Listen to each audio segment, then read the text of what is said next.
¿Se acuerdan cuando se hablaba del Ministerio de la Venganza? Sí, al comienzo de todo. Podríamos, ¿no?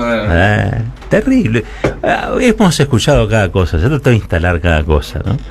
Que en realidad Alberto iba a subir, a asumir, y que a partir de ahí se iba a dedicar a perseguir a los funcionarios macristas como ellos habían perseguido a los funcionarios kirchneristas, ¿no? Bueno, ese Ministerio de la Venganza no existió, como ustedes saben, era uno de los tantos armados ficcionales del macrismo y de sus secuaces. Tal es así, les voy a contar ahora una breve cosa que va a empezar a salir a la luz en los próximos meses, porque ustedes saben, se han blanqueado, están a cielo abierto, las divergencias que existen al interior de la coalición de gobierno, al interior del Frente de Todos. Cuando digo divergencias, son miradas diversas que van desde matices hasta cuestiones más profundas. Creo que no llega a ser grieta, pero cuestiones más profundas. Una de las cosas que se apuntaba desde el comienzo es que había dos miradas sobre cómo iba a ser la asunción de gobierno y cómo se iba a desarrollar el gobierno del Frente de Todos. En realidad, el macrismo planteaba lo del Ministerio de la Venganza en términos defensivos. ¿Por qué? Porque es verdad que había un sector de la alianza que decía, mira, hay que ser implacable con esta gente. Hay que demostrar desde el primer día que no se va a dejar pasar una, y hay que explicarle a la sociedad la gravedad que tuvo el gobierno macrista. Que no solamente destruyó el salario, sino que minó la Suprema Corte de Justicia, dinamitó la justicia, o lo poco que había de justicia, nunca fue nada del otro mundo, pero realmente el daño que había producido había que exponerlo, explicarlo, señalarlo, no dejarlo pasar.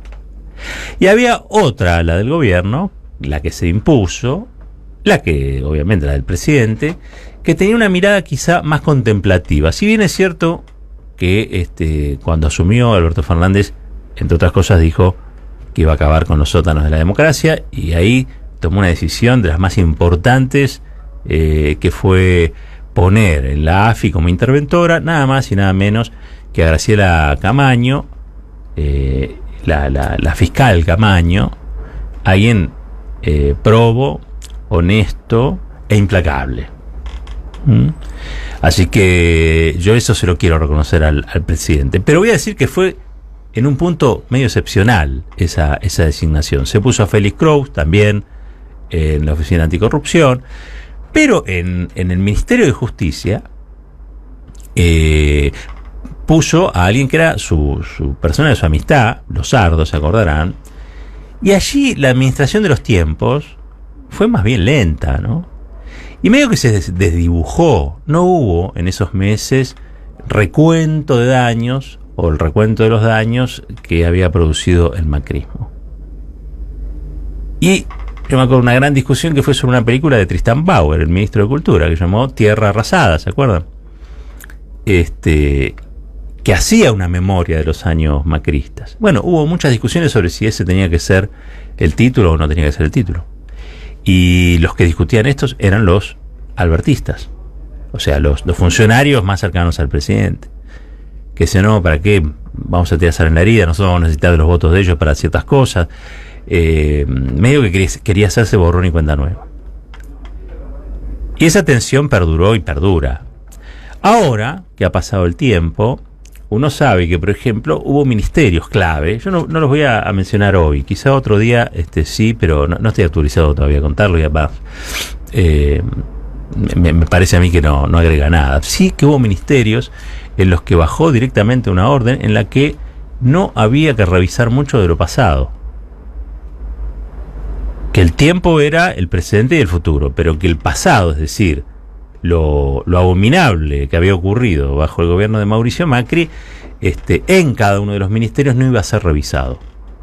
Los que me escuchan y trabajan en alguno de esos ministerios o tienen responsabilidades en esos ministerios saben que lo que estoy diciendo es absolutamente cierto. Que cada vez que alguien decía, che, ¿por qué no impulsamos una auditoría? ¿Por qué no revisamos? Decía, no perdamos tiempo en eso.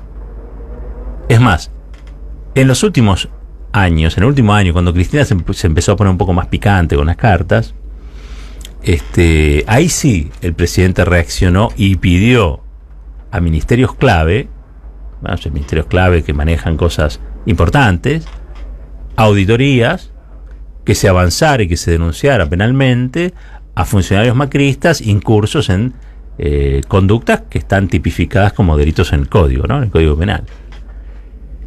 Fue el propio presidente que le dijo a su tropa, porque la mayoría son, cuando Cristina los definía como funcionarios que no funcionan, obviamente refería a eso, aunque también salió eyectada alguna que otra funcionaria que no era del riñón de Alberto Fernández, sino que venía más bien del cristinismo. Pero recordemos que salieron eyectados de gobierno, o dieron un paso al costado, o los hicieron tomar un paso al costado, en áreas donde hasta ese momento no se había hecho nada por revisar lo pasado. El presidente da la orden y finalmente se hace. Hoy vos a Macri lo tenés denunciado por la cuestión de la deuda, lo tenés denunciado como contrajo la deuda, lo tenés denunciado por el contrabando de municiones a Bolivia, por el intento de golpe de Estado a Evo, lo tenés recontra denunciado también ahora con todo lo que ha sido el espionaje. En un ratito vamos a estar hablando con Ariel Jalad para que nos cuente esta nueva investigación que hoy está en todos los diarios del Destape sobre el rol que tuvo este personaje llamado Di Stefano, que aparece en la imagen, en las imágenes de la Gestapo Pro, la reunión en el Banco Provincia, y que ahora está trabajando para Rodríguez Larreta. Pero bueno, fue un poco el arquitecto jurídico del lawfare. Así que ahora aparecen esas cosas, digo, a impulsos también, y lo tengo que decir, del periodismo. Yo creo que el Destape en eso ha hecho muchísimo, por animar a los funcionarios, por estimularlos y también por revelar esos asuntos. Una vez que los asuntos están revelados, los funcionarios tienen que hacer o hacer. En eso yo creo que hay que reivindicar, y ustedes saben muy bien el valor que tiene eso en materia de derecho a la información. Pero bueno, les decía, el Ministerio de la Venganza no existió nunca, a pesar de que estaba dado por hecho. Casi tenían la dirección del Ministerio de la Venganza, ¿se acuerdan ustedes? Estos predicadores del desaliento son fundamentalmente también predicadores de grandes ficciones, pero no las que ideó Borges, sino ficciones destinadas a tapar sus chanchullos, a tapar sus propias tropelías. Ustedes saben, dejaron al país súper endeudado, quebraron el Estado de Derecho, trataron de ordenar la escena política desde nada más y nada menos que el Código Penal, salvajes. Bajaron el salario metiendo preso a dirigentes sociales y a sindicalistas, ¿sí? Quisieron hacer la flexibilización que les pedían el establishment, metiendo preso a los sindicalistas. Eso no se hacía desde la época de la dictadura. Bueno, todo eso no fue desde el primer día puesto así como lo estoy contando. Eso no se hizo así. La metáfora más concreta fue la de Alberto cuando dijo los sótanos de la democracia. Pero después en el día a día eran el acuerdo cívico y social y económico, la palabra del acuerdo y consenso y coso, como diría Rincones. Con lo cual, yo creo que este es un buen momento en el que empiezan a surgir impulsos destinados a descubrir, reabrir, iluminar lo que ha sido un proceso que terminó en ese endeudamiento feroz. Pues si no, no se puede asociar lo que pasó con algo que haya ocurrido, como puede ser una decisión de espiar opositores, perseguir. ¿Qué tiene que ver una cosa con otra? Dicen mucho. Mira, el lawfare fue para instalar un modelo económico que es el que vimos, con las consecuencias que tenemos. Si no, vamos a terminar creyendo lo que le dice Diego Cabot en Clarín, en La Nación, perdón. Esta es la verdad. Por lo tanto, yo en ese sentido quiero destacar que este momento del gobierno es distinto al momento en el que comenzó. Por supuesto, pedir una vez más, ¿no? Y yo creo que es una herida lacerante, algo que es muy hiriente, no solamente para el gobierno, sino para la militancia que apoya este gobierno, por la libertad de Milagro Sala. 8 minutitos.